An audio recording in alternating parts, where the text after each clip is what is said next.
Okay, good day sa mga TH. Today is another day. Meron po tayo dito ang panibagong unit, LB16 na galing pa ng Turkey. So ipapakita ko po sa inyo kung ano po yung pinaka-latest natin na gadget ngayon is LB16 Asuba LB16 2025 model.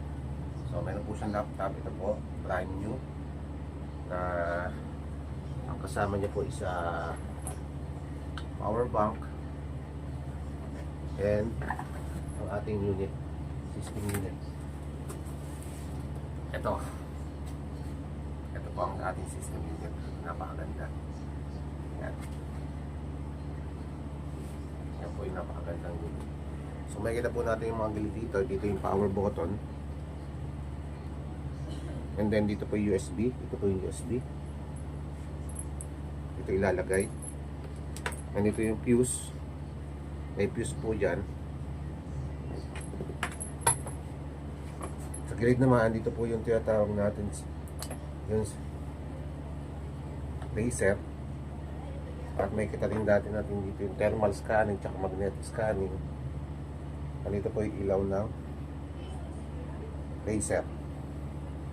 Yan, nandito po yung okay, kung makikita naman natin sa harap, nandito naman yun mga lahat po ng yan po iilaw yung mga lights kung gagana po yung ating LB16 lahat. Okay, so ikot natin. So ganyan po siya. 16 po yung sensor nya, napakalakas. Electromagnetic na po ito. Then meron po itong lalim na 50 meters, 1000 meters range. Yan.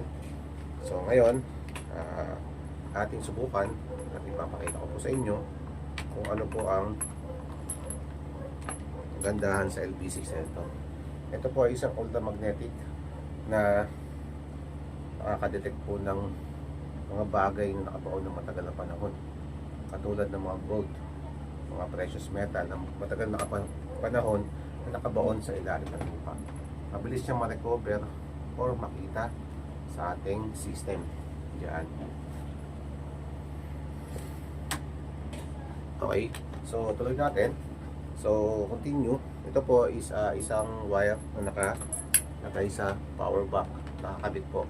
So ito napaka easy to use na lang po. Ilalagay po natin dito sa gilid yung power bank and wire. Ilagay po natin dito. Medyo may kabigatan din po itong itong ating LB16. Yan. So susubukan po natin para makita po yung working actual kung paano natin kung paano po ang kalalabasan ng ating yan sa laptop, kalalabas ng ating result. So sa ngayon papakita ko muna sa inyo. So ngayon buksan po natin ang ating unit. Ito po yung power. Yan. So makikita ko natin yan, isilaw po lahat yan. Yan. So umilaw po lahat ng ating unit. Ang ating sensor kompleto po, ibig sabihin umilaw po lahat. So ngayon, i-try po natin sa laptop natin. Ipapakita ko sa inyo yung ating 3D image, 4D image na siya. Lahat naman ng photo is 4D image na. Ayan, so check natin. Connected tayo sa Bluetooth. Check natin kung pair na po siya. Yan, naka-pair naman na po siya, mga ka-TH, no? So ipapakita ko lang po sa inyo kung napakagandang unit ito. Ayan, susubukan po natin. So makikita nyo po ang image dito.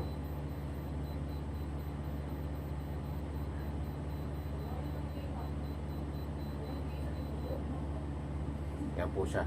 Okay na, nag-work na po siya. Okay. Ngayon, tayo dito sa ating yan.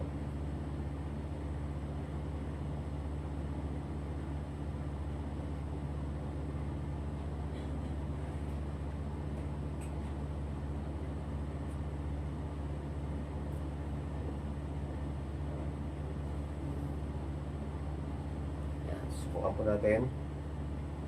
New, indoor, and start. So, ayan po. Kung nakikita nyo po. Ayan po siya. Mga TH. Maigi. So, gumagalaw po ang ating yan. So, medyo malabo lang, no? Mga TH. Ayan. Ginagalaw ko siya.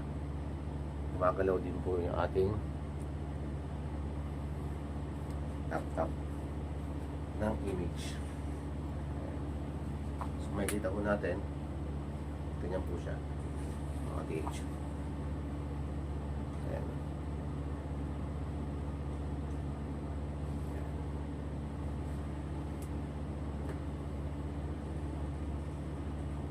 Ayan. So, napakaganda po. Subukan natin siya. Ikot-ikot natin. Tingnan natin kung gumagalaw-galaw po talaga yung ating yan. Ganyan po siya. Ganda.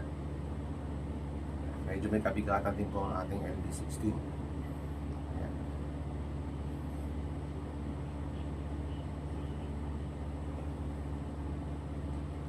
Galaw-galawin natin itong mga TH. Ilaw-ilaw din po yung ating mga ilaw din sa harap. Ayan. So yan. So yun, pinakita ko po sa inyo ang ating LB16 sa image at kung ano po ang kakayahan nito. So sa mga may planong bumili, kung gusto bumili ng ating LB16, PM nyo lang ako sa aking messenger sa Jong Beach Stage TV o kaya sa number ko sa 0963-554-0561. So pwede nyo po ako i-message doon sa number ko, call or text sa number ko. Maraming salamat sa mga page natin at buhay po kayo lahat.